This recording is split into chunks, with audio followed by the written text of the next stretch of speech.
Hello and welcome to the What, Why, When podcast from the University of Oxford. My name is Dr. Matt Williams. I'm a tutor at Jesus College and I'm the Access Fellow here, and I'm here with two of our fantastic, one student and one person who works with me in the Access office. So let's start off with our student, Hannah. Do you mind saying hello and a little bit about yourself? Yeah, hi, I'm Hannah. I'm a first year geographer and I'm into the human side of geography.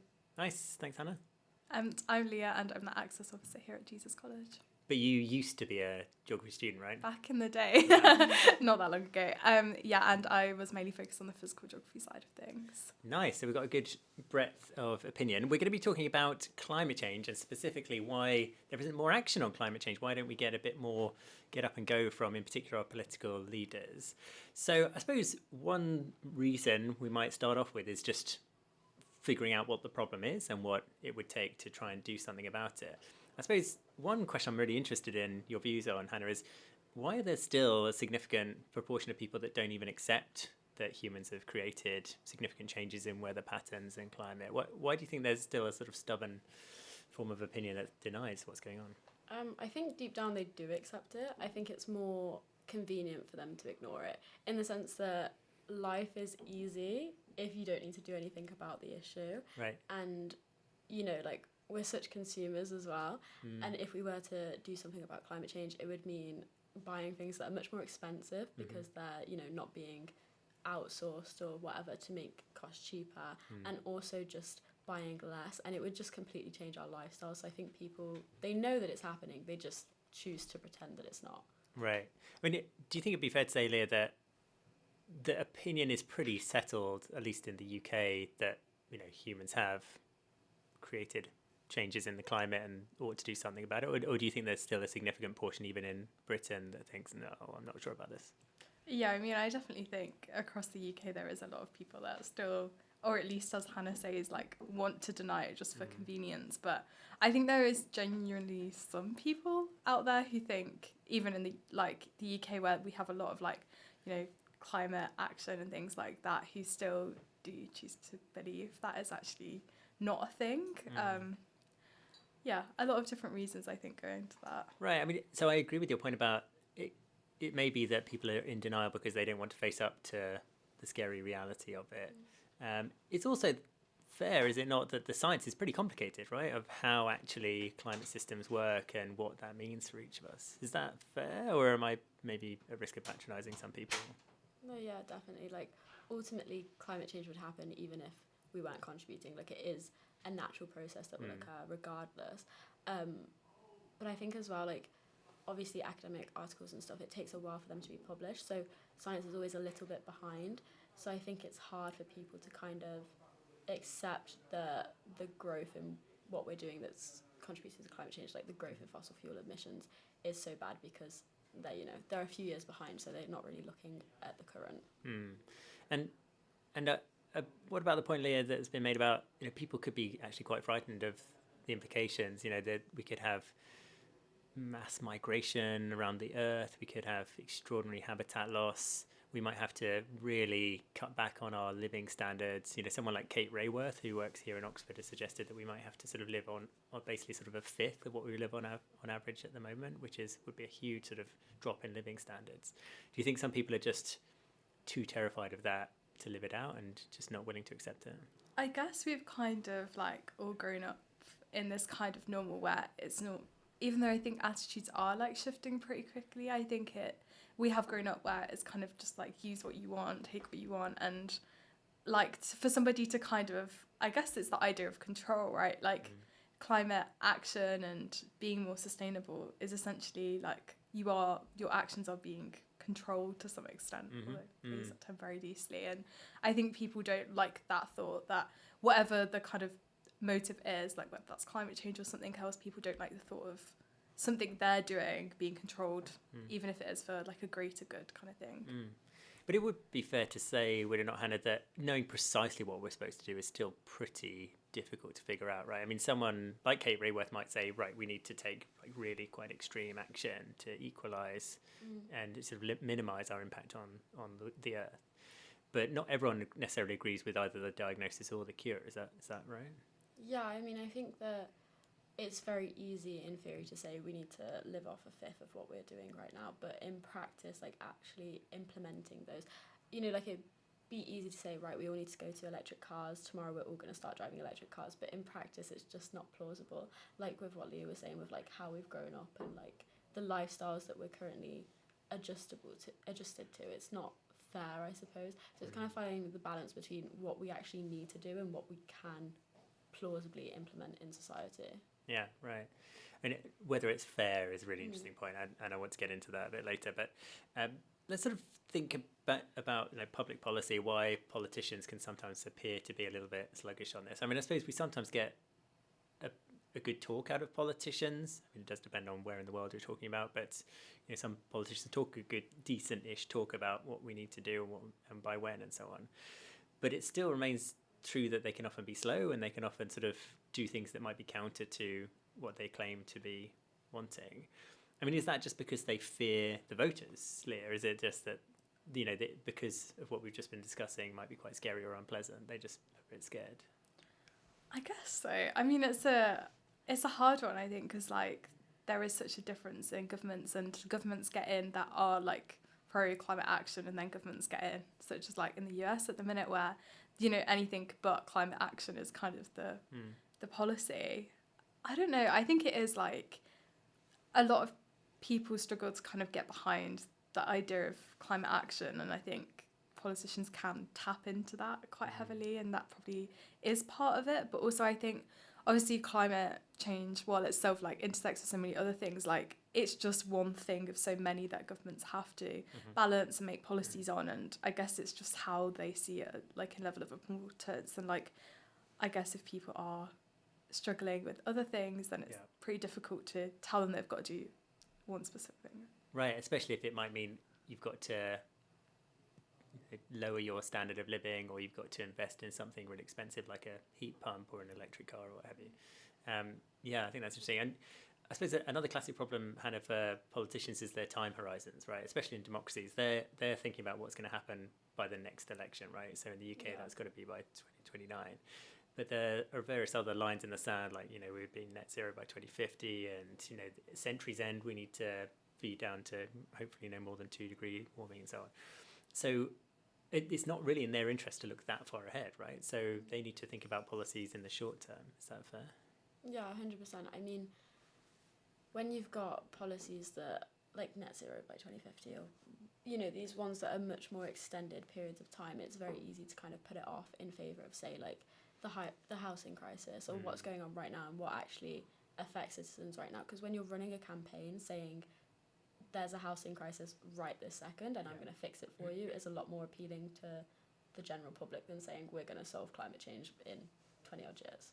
Right, and so we've had a recent debate about a third runway at Heathrow as a prime example, where that would fit well within an agenda to grow the economy, but might not be so good for climate change. But the politicians are kind of assuming, maybe optimistically, that by the time the third runway is ready, we'll have cleaner fuels for aviation and stuff like that. I suppose that's another thing. They can sort of put off some of the difficult choices by just assuming things will get better. I mean, do you think they're guilty of that, maybe? Yeah, 100%. I think there's this kind of positive outlook and like mindset of things will get better, but then at the same time there's no actual like legislation or policies put in place that would make it better. So I think it's just kind of pointless in that they're kind of expecting something to happen but then putting nothing behind it. And when I was asking you, why don't politicians or the political class do more, I guess we ought to figure out how much they're even doing at the moment, right? And how we could measure that in some concrete way. I mean, Leah, if you were to go out with a clipboard into the world and try and sort of measure the performance, like audit different governments around the world about how well they're doing, I mean, very roughly, can you think about how you might start doing that? I don't even know. I mean, it is so complex because, like, there's so many different ways that you can take climate action. It could be, like, the amount you invest, like, into climate research or, like, into climate adaptation and things. Or it could just be, like, wording and things that you're, like, putting out. Like, for example, the Trump administration's apparently just removed all, like, mention of climate change on the, like, federal government sites and things. Okay. So, like, you could measure things like that, like how frequently it's, like mentioned to kind of as a proxy, but yeah, it would be pretty hard. And I think because there's also so much like behind the scenes and like working groups that you don't necessarily see, like I don't know, it's really hard. Like it's not a classic geography fieldwork exercise. No, it is really hard. So it's been attempted, obviously, by several organisations. One is the Environmental Protection Index from Yale University, which is a hybrid measure of things like, action on climate change, so specifically switching to net zero or low emission energy sources, protecting habitats and ecosystem vitality, supporting various other policies which in a general sense pertain towards environmental health. But there are lots of things, exactly as you said, Leah, that you could be doing. Now, if I was to ask you to guess which country is top of the pops at the moment, according to Yale University, do you think you'd be able to guess? In other words, acting on climate change, habitat loss, really doing the best work in the world. It's pretty tricky. Oh, God. Maybe just a part of the world. If you just sort of put a pin in a map, roughly, where do you think it might be? I am struggling. I don't know. I feel like it's going to be somewhere unexpected, but that could be like unexpected because you expect it to be like really not doing anything on climate change like the US, or it could be just not somewhere like close to the UK. Well, okay. What do you reckon, Hannah? You can I don't know. I want to say like immediately I'm thinking Western, but then at the same time I'm like, oh, do they care about it that much? Maybe somewhere that's actually got like rainforests or something to protect. But well, I say that raises such a crucial point. So I'll put you out of your misery. The answer is Estonia. Oh, okay. But I mean, what you're saying about the scale of action, I think, is a crucial point, Hannah, right? Because Estonia does not have millions of acres of rainforest that it might protect like Brazil does. So in terms of the actual quantity of action, Estonia is not going to be doing as much. It's also not producing as much gigawatts of clean energy as China is, for example. So the way they've done it is more on a sort of scaled basis to that country. But you mentioned what it might be Western. What made you sort of assume it might be a sort of a Western or rich country, relatively rich country? Just because I think you've got more movements among people there. You've got more kind of like, I don't want to say education, because obviously various parts of the world are educated on different things, but I think it's more common in the West with the prominence of like social media and things like that to kind of move towards cleaner energy, or at least recognise that climate change is bad and have quite like radical views in the West on climate change. Right, yeah. I mean, Leah, the UK comes out 5th, so top 10. Well, what do you make of that? Does that surprise you? Potentially not really. Like, No? I think, Okay. I don't know. I think there is quite a lot of like policies in place and different things, but then there is also the complete opposite side where it does feel like we're destroying the environment. And I don't know. I think I guess it's hard to consider though, like, because I don't know how much they incorporate like things like imports and exports and like. Well, yes. Yeah. What do you mean by that? That's such a crucial question. I mean, you could say that like you're protecting your own environment, but if you're importing like loads of, I don't even know, like palm oil, for example, where like rainforests have been deforested for that, like is that included in the UK's habitat protection and loss or not? And then actually it can look a little bit better than you expect, because we're actually just importing the damages, I guess. Exactly. So is that offsetting, right? The UK might, for example, buy finished products that have been manufactured in a dirty process in another country, and then they get the final good, and that doesn't count as Britain contributing to climate change, even though demand from the UK market has. I think that's such an important question. So bottom of the list is Vietnam. China's in at 156th, which is not particularly flattering, but given how much China is pushing clean technologies, it might suggest that the index is flawed at giving a sense of the scale of action. I mean, what do you make of that, Anna? I mean, I think there's definitely different ways to act on climate change, in the sense that, obviously, like you spoke about with biodiversity protection and like habitat protection, but then also clean energy. Like maybe they're not investing in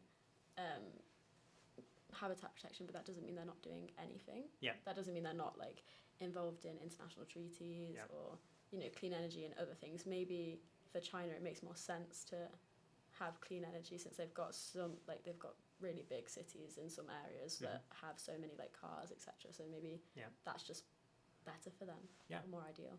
Right, exactly. Now, I wanted to talk about whether or not it's rational to act on climate change. Now, rationality is something that is quite often spoken about in economics and politics. It doesn't mean reasonable. It means like whether or not someone has balanced the ratio of costs and benefits. So that's where rational tends to come from in economics.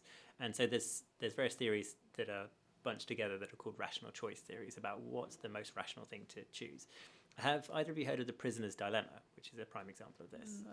So it's an example of game theory, but also rational choice theory. So I'll just sort of walk you through it. Let's imagine there's two prisoners, Timon and Pumbaa. Just call them that for sake of ease, basically. And they're both in prison for a fairly minor crime. They did some shoplifting or something.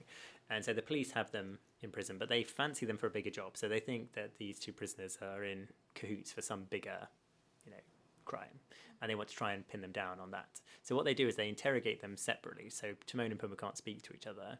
And they say, look, you're going to go away for a year if you stay silent. But if you snitch on the other, if you Timon snitch on Pumbaa, or if you Pumbaa snitch on Timon, then you can walk free today, and the other one will go away for 5 years for the big job. If you both snitch on each other, you'll both go away for 3 years. And if you both stay silent, you'll stay in prison for 1 year. And what economists do is they try and sort of use this prisoner's dilemma to try and figure out what's the optimal strategy under those circumstances. Do you snitch or not, basically? So, Leah, what's your instinct? Should Timon, for example, snitch on Pumbaa, or should he stay quiet? What's the most rational thing, balancing costs and benefits? I mean, I'm no economist. I don't know, because I'm thinking like morally it feels a bit mean to snitch on your friend. Right, yeah. But like, Yeah. I guess probably is better, but then you wouldn't know if they, like the reverse, if they snitched on you. So Exactly. that's hard. So, I mean, stuff like morality only comes in if you're worried that there'll be any repercussions, right? Right. But in the first instance, if you're thinking, I don't know what they're going to do, what's the best thing to do? I don't know. I feel like for at an individual level, it's probably just best to snitch. Yeah, Exactly. So that's exactly what economists say, that if you can't speak to the other person, you can't assume what they're going to do, you should defect, to use their language, not snitch. It's not such an economistic way of putting it, but, defect. And the reason this can be relevant for climate change action is that we kind of wonder, why did the US leave the Paris Climate Accords, for example? Why are they defecting from international cooperation?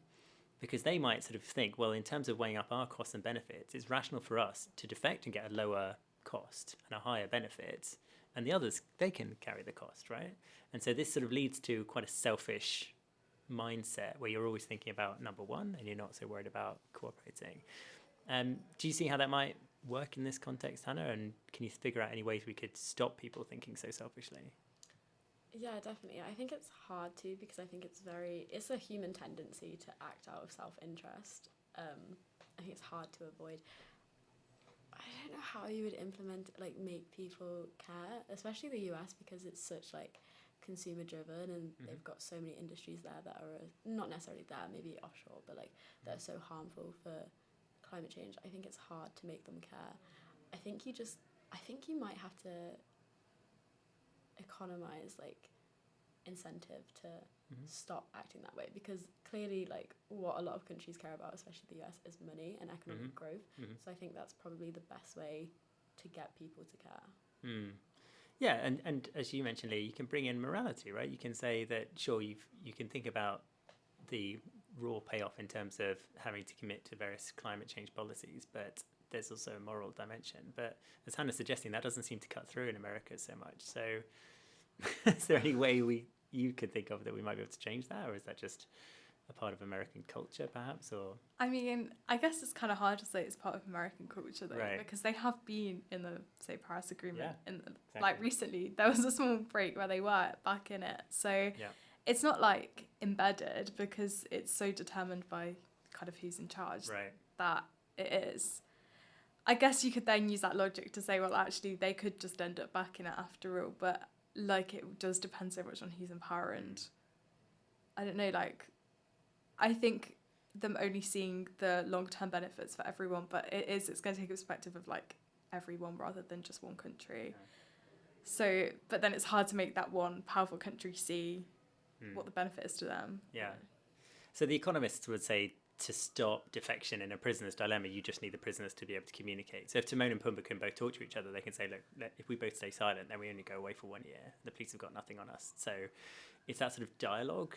And that you know, in institutional terms, that means, you know, having set frameworks whereby politicians can meet, for example, and discuss what's in their collective interest more often. If you can't get politicians even attending those institutional gatherings, then you're in trouble, because then they don't have the information to make a different rational decision, is the idea. So it is difficult when they walk away and they don't participate. We can move from sort of individual rationality to group collective rationality. So, for example, I'm ashamed to say I don't go to the local park in Oxford, the University Park, and tidy up litter. I feel quite bad. I know some people do. They go along and they do that. But, you know, what another economist, political economist called Mansur also would say is that there's no logic of collective action. That for someone who tidies up and beautifies the park, they've got very concentrated costs on themselves, but highly dispersed benefits, because everyone benefits from less litter in the park. If you want more people to act on something difficult, there needs to be concentrated benefits and dispersed costs. So oil companies, for example, have very concentrated profits that they can make, and the costs of their actions of, say, drilling in the Arctic are highly dispersed. You know, everyone in the world suffers a bit, but it's not that concentrated to cause any of us to stand up and block them.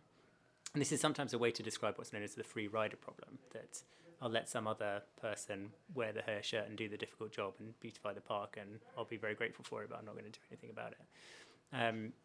What do you think about that, Hannah, as a sort of description or a way of theorising group behaviour? I think it's really hard. I think you just have to have that kind of like bigger picture in your mind. Like, for example, I'm vegetarian for environmental reasons, and any time I tell that to someone, they're like, well, like, why? You know, just you by yourself, like, it's not going to do anything. And that is true, but I think you just have to have kind of the hope that there's other people who are also like have those same priorities and doing the same thing as you, and kind of look at the bigger picture and think about why you're doing it. I suppose it kind of comes down to like, yes, it would be easy to just discard it for your own like personal convenience, but it's whether you want to kind of lose that morality in a way, I suppose. Okay, that's interesting. I mean, do you agree with that, Leah? Yeah, I think I do in the sense. And I think as well, like, the kind of going back to like free riding and things like that, I think there's a much bigger like concern about it that like prevents action. I think people are far too worried about free riding in general and use it as a like kind of rationale not to do anything, when actually the reality is it might not, like, that's one option, but it might not go like that, I guess. And Hannah, you mentioned earlier fairness, you know, what's fair? Is it fair for you to wear a bit of a hair shirt and to, you know, not enjoy certain things in life, maybe fly less or eat certain things less often, or, you know, whatever, go through certain sort of privations, whereas other people are not going to do that? Is that fair? And then is it fair for your generation to have to do all of this hard work so that future generations that are as yet unborn might benefit from it? You know, where's the fairness in all of this? It seems like you're having to do quite a lot.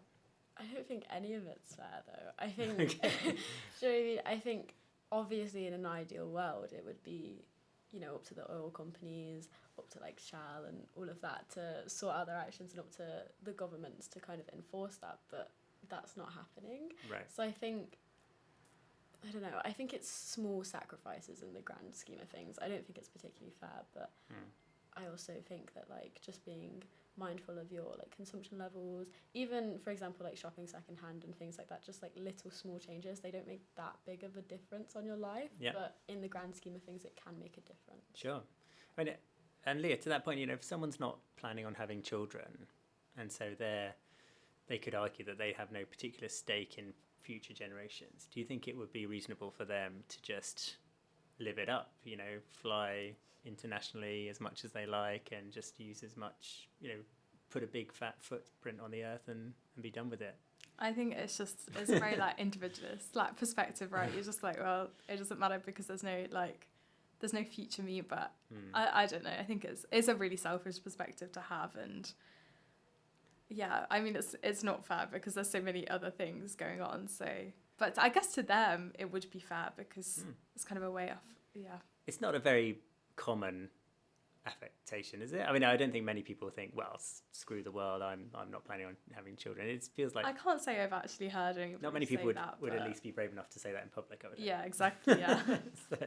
so I guess we've kind of maybe internalised that it isn't fair. I mean, Hannah, there's a great book by Hannah Ritchie of the Oxford School of Geography where she suggests that your generation, Gen Z, Yeah, could be, the most heroic in history because you're really going to have to do like the big work on acting on climate change, and that it's there's a lot of responsibility on your shoulders to bluntly clean up the mess that my generation and my parents' generation left you. I mean, what do you feel about that? You don't seem any way bitter. Is that right? I mean, I guess Or I angry. am bitter, but then I also see no point in being bitter. Right. Like, I think if I was part of any previous generation, I would act the same way because it's very easy to kind of say it's not a problem for me, we'll get to it. And I think even people in this generation, though you have like a lot of people who are kind of like, we need to act, this is an issue, it's affecting me, it's affecting future generations. You also have people who are like, I'm going to die in like 80 years, so it's not my issue, I'll just pass it on to the next. Right. But I don't know if heroic is the right word. I think it's just like a necessity at this point, maybe. Yeah. You're nodding, Leah. Do you think that's right? Yeah, I guess I agree on the like heroic point. I mean, I guess heroic as well kind of implies something, I don't know, kind of like out of the norm, like, but realistically it's just going to have to happen. Like things are going to have to change. So it's not, I don't know, it's not like one specific person or... But it may not be as too outlandish to compare it to what, say, the wartime generation had to do to fight off fascism. They didn't ask for the rise of fascism. They kind of had to deal with it or the world would crumble. So you're right. You are somewhat forced into this situation, but it doesn't sort of minimise the extent of the task that's been sort of dumped on your shoulders to a certain extent. Anyway, in terms of sort of what next, what should governments be prioritising? This, I think, is another problem, right? Why don't politicians do more to act on climate change? Well, what should I do first, right? And when they're trying to weigh up the cost-benefit ratios, when they're thinking about what's the most rational apportionment of scarce resources, it can be really difficult. And the British government and various other governments around the world use what's known as the social discount rate. So they have to sort of add on a discount to investment in a climate change mitigation, say, something like a green energy project, which sort of assumes that it's worth a bit less than the same amount invested in a private business. So they're basically assuming they're going to get less back from this in terms of pounds and pence. The American government has a social discount rate which is even higher. And some economists are basically saying you shouldn't have this at all. You should just assume that the value from acting on climate change can't just be measured in pounds and pence. You need to think about the bigger picture. I mean, it's supposed to help economists figure out what we should spend our money on. Should we have a smart grid? Should we move to forms of nuclear power? Should we do this? Should we do that? Should we do the other? I guess what I'm asking, Hannah, is a very difficult question, which is, if you were Prime Minister or Energy Secretary, what might be top of your agenda? I would like to say that I would deal with the climate crisis, but I think if I was actually in power, then it would be very difficult for your interest to shift, because like I say, it's, there's always a crisis going on, and the long-term crisis kind of get ignored for the now. So I would like to think that I would say, right, we need to shift to all, clean energy and renewable energy and all that, but I think at the end of the day, it is like money is what makes the world go round. So I can see, as awful as it is, I can see why presidents and prime ministers put it off in governments. Right. Final thoughts, Leah, if you had sort of particular policy or a particular idea that you think should be prioritised? I mean, I guess one of the things is that there is such a public attitude that climate change isn't real for so many reasons, and there is still quite a big need to have even though the science is very clear and very concrete, there is still quite a lot of uncertainty, and making sure that was still put forward as a priority, because if you didn't put money into climate research, things like that, then it's only going to help fuel the attitude that climate change isn't real, and that then stalls action on every front, I think. So I think that's, Yeah, right. I mean, definitely, I agree with that. Don't sort of minimise the importance of talking and establishing the validity of how important this problem is. Yeah. Well, great. Thank you both very much. And thank you to those of you who are listening to the What, Why, When podcast. Do tune in next time. Thanks so much. Bye.